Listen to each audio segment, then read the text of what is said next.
Joliba TV jabarani filɛbaw an ka foli ni tanuni an b'o ta ka di aw bɛɛ lajɛlen ma bi jumadonya in na min bɛ bɛn mars kalo tile 31 limanaw san 2023 an b'o la k'aw fɔ k'aw bɛɛ lajɛlen waleɲuman dɔn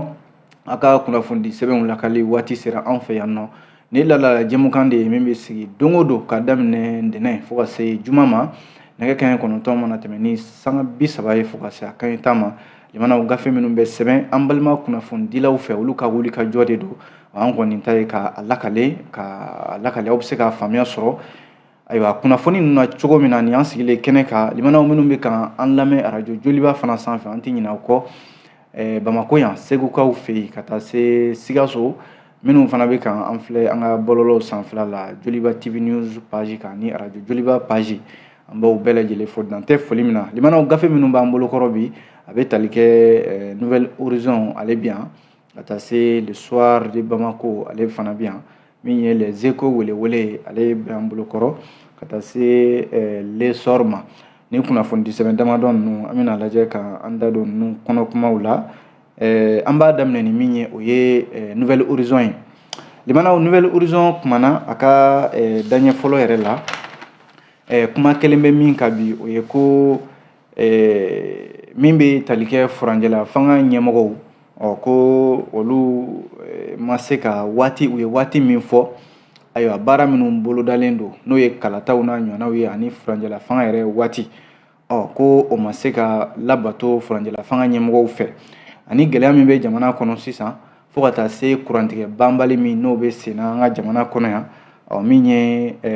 jɛrɛjɛkulu min ni u k'a ma ko cadre d'échange des partis et regroupements politiques pour le retour à l'ordre constitutionnel olu de ye bataki kɛ kunungo n'o ye communiqué dɔ ye k'a bila diɲɛmaa ka bolo kan k'a fɔ ko furanjɛla fanga ayiwa u ye layidu min ta ko layidu ninnu k'u tɛ ka a dafa wa ko gɛlɛya min bɛ jamana kɔnɔna la sisan ani kurantigɛ banbali ka tugu o la ko furanjɛla fanga sen tɛ ka kala don i ɲin na ka bɛn ni gɛlɛya ninnu ye Nouvelle Horizon ka kuma la o de la k'u bɛ wele bila min ye jamana ɲɛmɔgɔw ma u k'a lajɛ u ye waati min fɔ kalata waatiw la ayiwa u ka se ka labɛn ayiwa kalata fɔlɔ min yɛrɛ n'o kun kan ka kɛ n'a fɔra k'a fɔ ko collège électoral kun kan ka wele o ko kunna kabi ayiwa min bɛ tali kɛ utukalo tɛmɛnen in na ko o baara ma se ka kɛ min bɛ tali kɛ élection communale o yɔrɔ ko collège électoral kun kan ka wele ayiwa mars kalo tile 22 san 2023 ko o ma se ka kɛ wa min bɛ tali fana kɛ ne jateminɛ kɛ jamana ɲɛmɔgɔw ko ni gɛlɛya donna nin fɛn fɛn la ayiwa maa wɛrɛ tɛ olu jamana ɲɛmɔgɔw jalaki bɛ bin olu de ka dɛ cadre d'échange maaw ka kuma y'o ye u y'a yira k'a fɔ ko min ye ɲɔgɔn kunbɛ filanan min bɛ yen n'o kun kan ka kɛ ayiwa jamana kɔnɔna la yan n'o ye ayiwa référendum ye o fana ma se ka kɛ kɛrɛnkɛrɛnnenya la an ka jamana sariya sunba kalataw o fana bɔra a dɔgɔkɔrɔ min bɛ tali fana kɛ n'i y'a jateminɛ cadre d'échange maaw y'a yira k'a fɔ nin bɛɛ lajɛlen ye waleyaw de ye jamana ɲɛmɔgɔw kan ka u janto fɛn minnu na a kana taa ayiwa kɔlɔlɔ se furanjɛla fanga yɛrɛ waati cogoyaw ma u y'a yira k'a fɔ ko an filɛ waati min kɔnɔna la sisan ayiwa jamana ɲɛmɔgɔw n'o ye furanjɛla fanga ɲɛmɔgɔ ninnu ye u k'a dɔn k'a fɔ ko ayiwa sisan yɛrɛ ko autorité indépendante de gestion des élections n'o ye EJ ye yɔrɔ ale maaw bɛ ka sugandi nin waati in na k'u bila ka taa jamana fan caman fɛ k'u k'a sɔrɔ mara bɛ cɛman bɔ cogo min na n'o ye découpage administratif ye o ma sigi sen kan ka ɲɛ o ma walawala jamanadenw ye ka ɲɛ ko EJ maa minnu bɛ EJ kɔnɔna la olu yɛrɛ sigi cogoya bi ko kɛmɛ ka farafarali don ayiwa min ye politique maaw ani société civile maaw olu yɛrɛ dama ni ɲɔgɔn cɛ min ye cadre d'échange maaw ye u y'a yira k'a fɔ ayiwa nin bɛɛ ye gɛlɛya misɛnninw de ye minnu bɛ ka fara ɲɔgɔn kan min bɛ se ka ayiwa fereke don sini ma sinikɛnɛ ma furanjɛla fanga yɛrɛ taabolo la ko nin wagati in fana na an bɛ kalo min kɔnɔna la n'o ye sunkalo kalo ye ayiwa min ye da dumuni fɛnw ye olu sɔngɔ ka gɛlɛn kosɛbɛ ayiwa min ye cadre d'échange maaw ye k'u bɛ wele bila jamana ɲɛmɔgɔw ma u ka dɔ ta min ye balo sɔngɔ la n'o ye subvention ye walasa jamanadenw bɛ se ka bɔ o nɔ ma cogo min na. Min ye énergie du Mali ta fanfɛla ye min cakɛda min bɛ courant di jamanadenw ma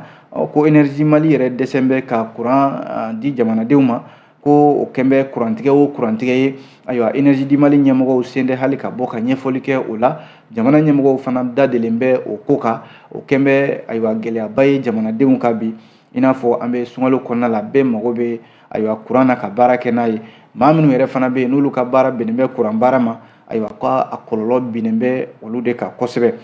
Min ye cadre de changement ye u ko nin fana ye olu kɔni ka jateminɛ na nin fana ye gɛlɛya dɔ ye. Ko kibaruya wɛrɛ bɛ cadre de changement bolo ka communiqué kɔnɔna la, u y'a yira k'a fɔ ko fɛɛrɛ kura dɔw bɛ ka tigɛ, ko politique tɔn dɔ bɛ yen n'u k'a ma ko parti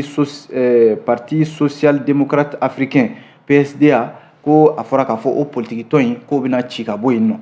Min bɛ tali kɛ cadre de changement ko olu kɔni dabali bannen de don o waleya min filɛ n'o bɛ ka ta ka bila sen kan. Olu kɔni ka jateminɛ na nin kɔni ye hakɛ dɔ de samatɔ ye ka bɔ jamanadenw bolo, a bɛ fɔ min ma ko kanabila liberté, ka o sama ka bɔ jamanadenw bolo. Ko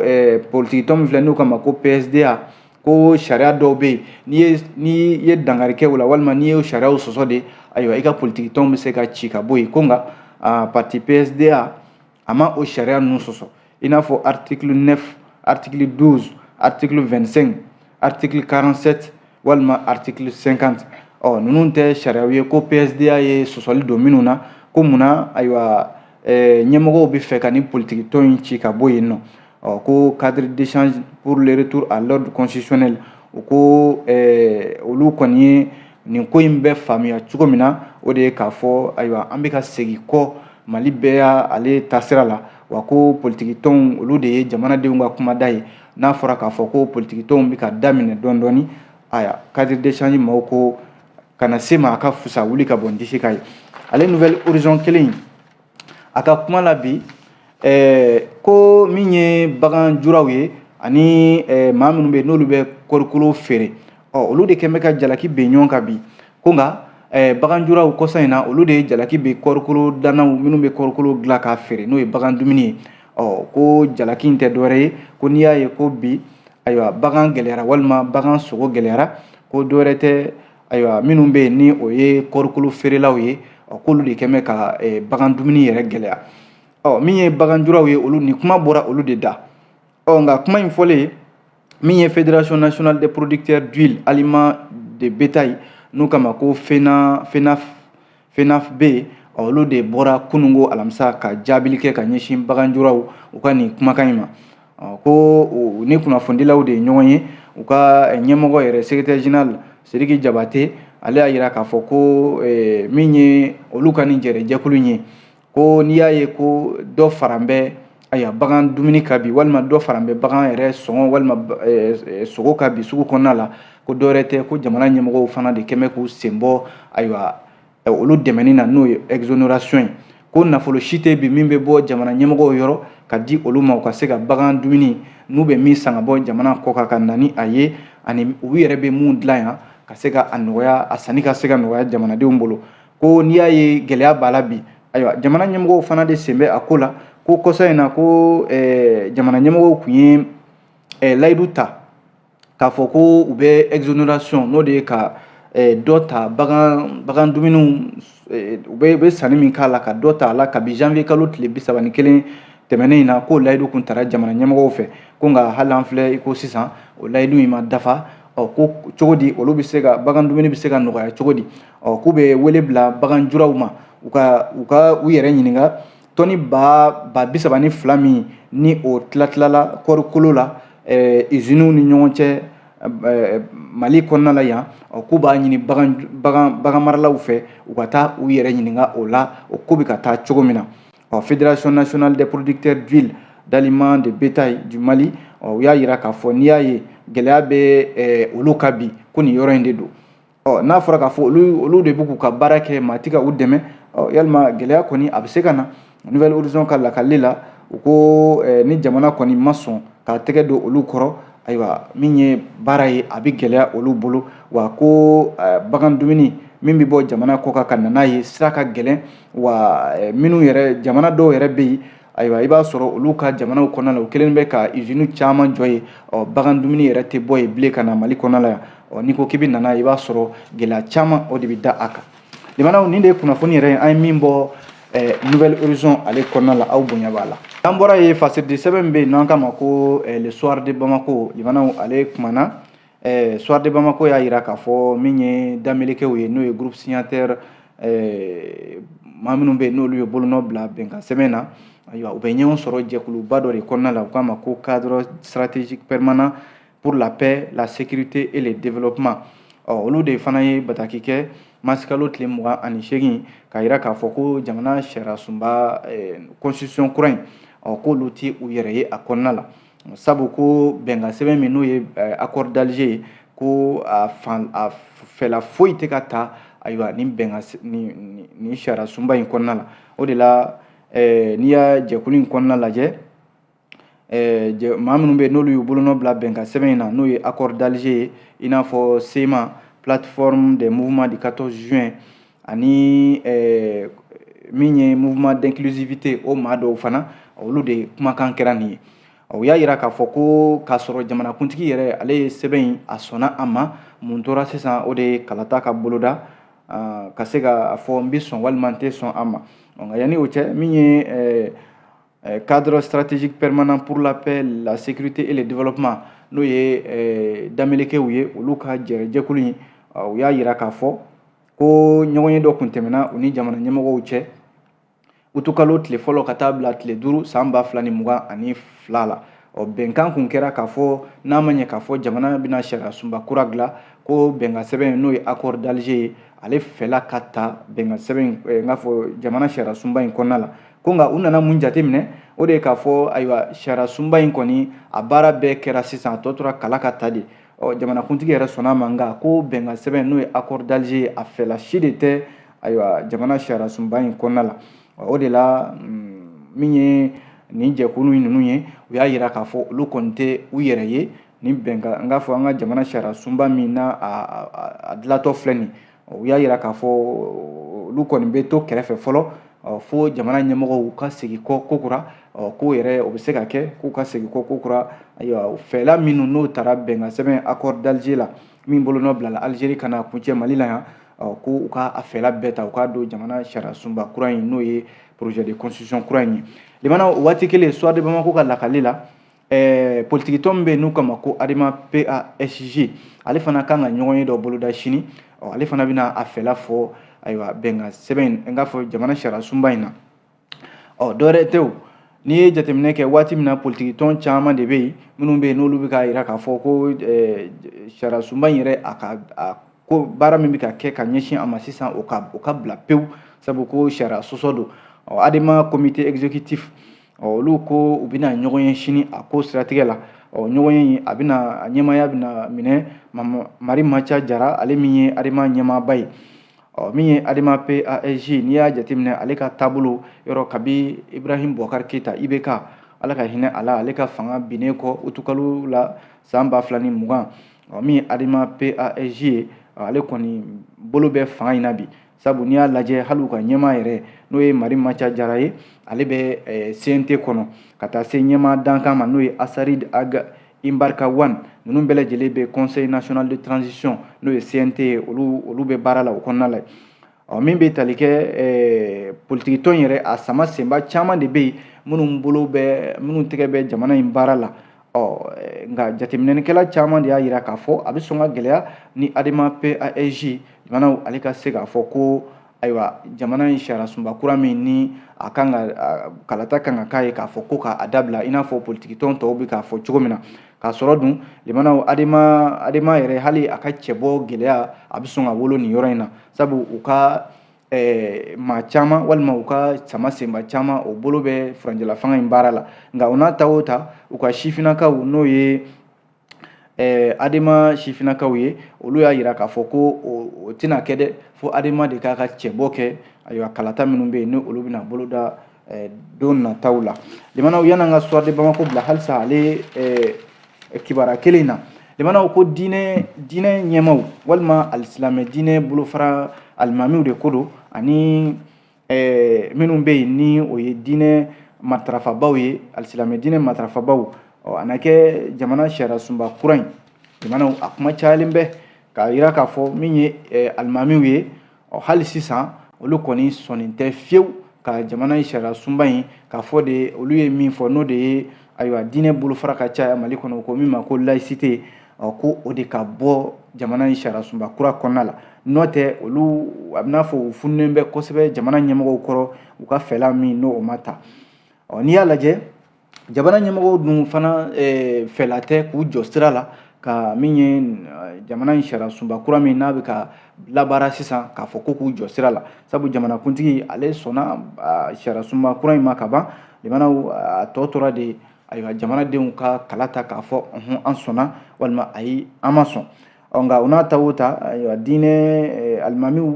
o n'a ɲɔgɔnna caman olu caman de bɛ k'a yira k'a fɔ bi ko u bɛ ka min fɔ n'o ye laïcité ko ye ayiwa laïcité in ko fo a ka bɔ ayiwa an ka jamana sariya sunba in de kɔnɔna la n'i y'a lajɛ mali la yan nɔ fɛn caman de bɛ yen olu bɛ ka bilisa ka don ɲɔgɔn na fasiri ka lakali la ko caman de bɛ ka taa i dogo diinɛ kɔfɛ walima kuranɛ sanuma in kɔfɛ k'o ta k'o don an ka jamana politiki baaraw la ko k'a sɔrɔ dun o tɛ kelen ye ala kumakan ye ala kumakan ye min ye politiki taabolo ye jamana sariya sunba o ye jamanadenw ka bɛnkan de ye ni ko kabi mali furadama mali ye jamana de ye diinɛ bɛɛ b'i ka diinɛ baara kɛ yan nka n'a fɔra k'a fɔ alimamiw olu bɛ ka min fɔ nin ye k'a fɔ de ko laïcité ko ka bɔ jamana sariya sunba kɔnɔ ko ka a tɔ to ko état multiconfessionnel n'o de ye ko ka diinɛ caya limanaw nin bɛɛ lajɛlen de ye hakililaw ye bɛɛ bɛ ka i ka hakilila minnu lafasa o de la nouvelle horizon a ye ɲininkali damadɔ boloda yan n'a sɔrɔla ligue des imams érudits du mali n'u ka ma limama n'a sɔrɔla ale de tɛna fara maa minnu bɛ yen n'u kɔngɔmalen don ko jamana sariya sunba a kana maga kana k'a la walima a bɛna taa i jɔ yɔrɔ wɛrɛ ka fɛla wɛrɛ fɔ nin ko la limanaw ko walima u na segin ka taa misiri kɔnɔ wa walima ni bɛɛ b'a dɔn k'a fɔ jamana yɛrɛ kɔnɔna la limanaw waati laban in na jamanakuntigi wo ɲɛmɔgɔ bɛ yen k'o bɛ taa jamana kɔnɔna la i b'a sɔrɔ diinɛ ɲɛmaw caman de bɛ yen minnu da bɛ a ko la n'olu da ma don a la i b'a sɔrɔ ayiwa a ko tɛ sira sɔrɔ jamanakuntigi caman bɛ yen minnu tɛmɛna ayiwa silamɛw walima diinɛ ɲɛmaw de da donna a ko la kosɛbɛ wa olu de ye maaw su k'u ka taa kala ta maa caman ye bi n'a fɔra k'a fɔ k'i b'olu dabɔ ko la bi limanaw o de ye gɛlɛya yɛrɛ ye an bɛ don min na ko bi laïcité ko k'a bɔ an ka jamana sariya sunba kɔnɔna la limanaw ko jamana ɲɛmɔgɔw ka fɛla la a bɛ na ni fɔɲɔgɔnba de ye sabu n'a fɔra k'a fɔ diinɛ kelen de bɛ yen o ka to yen o fɛla ka ta jamana sariya sunba kɔnɔna la ayiwa a bɛ sɔn ka kɛ gɛlɛya ye dɛ limanaw ni kunnafoni damadɔ an ye ninnu bɔ le soir de Bamako kɔnɔna la nɔ fasidi sɛbɛn bɛ yen n'an k'a ma ko les échos welewele limanaw ale kumana ko ka fɛla tɛ dɔwɛrɛ bi ko min ye seli waatiw limanaw min ye seli waatiw ye ko n'i y'an ka sirabaw walima bɔlɔn kɔnɔnaw lajɛ i b'a sɔrɔ maaw bɛ fan bɛɛ lajɛlen kɛ seli yɔrɔ ye ko kɛn bɛ ka sɔnni sigi a ka bi a ko waleya de don min ni silamɛya yɛrɛ dun kɛn bɛ k'a kɔn dɛ ka misiri kɔnɔna to yen walima ka seli yɔrɔ minnu kɛrɛnkɛrɛnnen don seli yɔrɔ kama k'o to yen ka taa ayiwa sirabaw sanfɛ ka taa seli kɛ yen nɔ ko a waleya yɛrɛ ka ca kosɛbɛ jumadonyaw olu de fɛ n'i ye jateminɛ kɛ jumadonyaw fɛ i b'a sɔrɔ maaw caman de bɛ yen minnu bɛ yen n'u bɛ taa ayiwa seli sirabaw sanfɛla la ayiwa n'i ye jateminɛ kɛ fɛn dɔ don min ni ayiwa a bɛ kɔlɔlɔ se maa minnu bɛ yen n'u bɛ siraba kana matarafa kosɛbɛ ko a bɛ san damadɔ bɔ sisan i b'a sɔrɔ nin kɛra an yɛrɛ taabolo ye an silamɛw ka taabolo de kɛra nin ye walima ayiwa sunkalo waati i b'a sɔrɔ maaw tɛ a dɔn de wa dɔnbaliya de don walima dabankama yɛrɛ de don wa limanaw o de ye ɲininkali yɛrɛ ye nka jateminɛ min kɔni kɛn bɛ o de k'a fɔ bamako talen bɛ misali de la k'a fɔ ko hali an ka marabolo tɔw fana i b'a sɔrɔ silamɛya ye fɛn min kɔn ayiwa o de bɛ to sen na a ko waleya min filɛ nin jumadonyaw fɛ walima sunkalo waati maaw bɛ fan bɛɛ lajɛlen kɛ seliyɔrɔ ye k'a sɔrɔ dun seliyɔrɔw danfaralen don ka bɔ ɲɔgɔn na min ye alimami dɔ ye n'o kama ko Ali Jakite ale kɔni kumana nin ko in na kosɛbɛ. Ko maaw y'a ɲininka a y'a yira k'a fɔ maa minnu bɛ nin kɛ ka taa seli sirabaw sanfɛ limanaw ko ala kelen don ka nin kɔn ala ma jɛn ni nin ye ka misiri bila ka taa seli sirabaw sanfɛla la walima ka sira yɛrɛ tigɛ maaw la pewu k'a fɔ k'e bɛ taa ala bato yen nɔ. Min ye Imam Ali Jakite a ko fɛn don fɛn bɛnta tɛ ala yɛrɛ ma jɛn ni a ye. Min ye alimami wɛrɛ ye o fana y'i fɛla fɔ a ko in na. Musa Kulubali ale ye alimami ye Bajalan 3 la ale fana ye Imam Ali Jakite o fana ka hakilila kelen a y'o sɔn ji la. Ale y'a yira k'a fɔ ko yɔrɔ damadɔ de bɛ yen a bɛ se yɔrɔ 5 ɲɔgɔnna ma yɔrɔ minnu bɛ yen ni seli man kɛ yen nɔ. O dɔ bɛ tali kɛ baganw bɛ faga yɔrɔ min na n'o ye abattoirs ye. O dɔ bɛ tali kɛ misali fana ko églises kaburudenw ɲɛgɛn kɔnɔna ani ɲaman bɔnyɔrɔ walima yɔrɔ minnu bɛ yen n'o ye yɔrɔ minnu ni sanuyalenba tɛ yen nɔ ani sirabaw sanfɛla limanaw ni yɔrɔ damadɔ ko seli man ka kɛ nin yɔrɔ ninnu na fiyewu. Imam Kulubali y'a yira k'a fɔ a ma daga yɛrɛ de silamɛya la k'a fɔ i ka misiri to yen k'a fɔ i bɛ taa seli siraba sanfɛ. Nka i b'a sɔrɔ waati dɔw la misiri dɔw bɛ yen olu bɛ olu ka daw yɛrɛ bɔlen bɛ ka bila siradaw la. I b'a sɔrɔ kuma dɔw la maaw bɛ taa sɔrɔ misiri falen don. Ni i y'a sɔrɔ o misiri falen don i bɛ se ka i den kɛrɛfɛ k'i ka seli kɛ ni seli waati banna i bɛ taa ni sen 2 ye nka ka misiri yɛrɛ to yen ka alabato yɔrɔ to yen pewu ka taa i sigi siraba sanfɛla la ko n bɛ ala bato yan. Ayiwa ko diinɛ ma jɛn n'a ye dɛ limanaw an ye nin bɔ eko welewele de kɔnɔna la. An bɛ fasiriw kɔnɔ kumaw lakali kun cɛ ni min ye lesɔri ye limanaw lesɔri y'a yira k'a fɔ an ka marabolo min bɛ yen n'o ye marabolo 4nan ye Segu Segu Dakagun kan a yirala k'a fɔ Balazan dugu ko ɲɔgɔnye dɔ bɛ senna yen min na a ɲɛmaya bɛ Mali premier ministre bolo Choguel Kokala Mayiga. Dɔwɛrɛ tɛ limanaw ko an ka cakɛda minnu bɛ yen ni olu bɛ se ka kɛ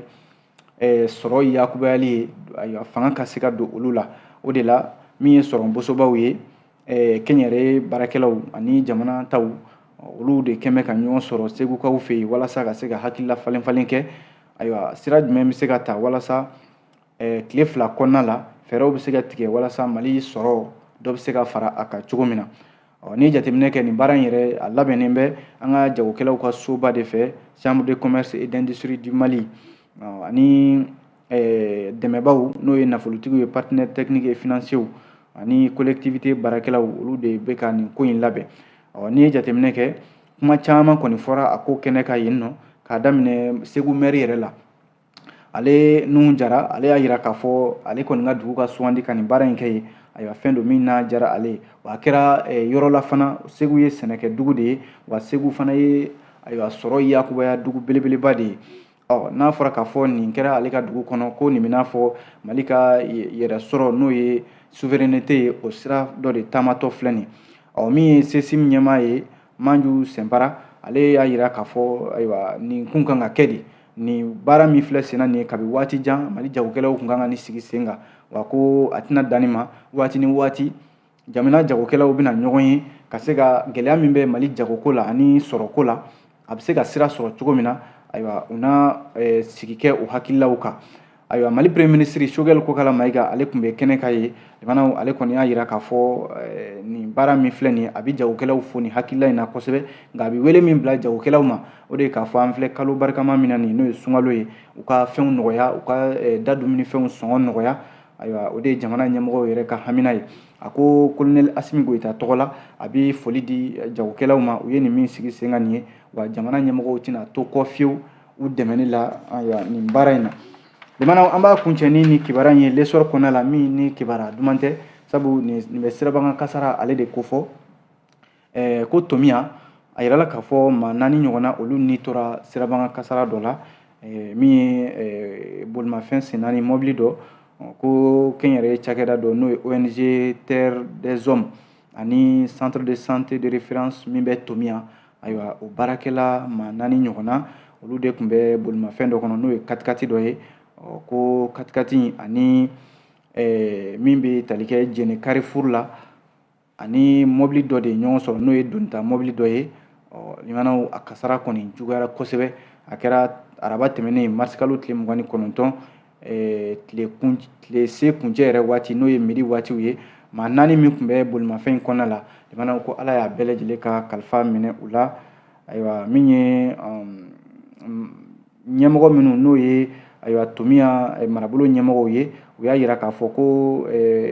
bolimafɛn n'o ye katikati ye o tun bɛ k'u kunda komini min n'o ye Timisa komini ye o tun bɛ ka taa maa minnu wulila ka bɔ u sigiyɔrɔw la n'o ye déplacés ye o maa ba 4 ka se ka taa ayiwa dɛmɛ ta ka ɲɛsin olu ma u taatɔ o de sira kan limanaw sirabakan kasara y'u sɔrɔ u maa 4 bɛɛ lajɛlen u ni tora a la an bɛ dugawu kɛ ala ka hinɛ u la a bɛ dansigi kɛ kunnafoni sɛbɛnw na limanaw an sera ka min lakale ka bɛn ni waati ye aw ni ce a ka filɛliko ɲuman na a k'an bɛn a ɲɔgɔnna wɛrɛ ma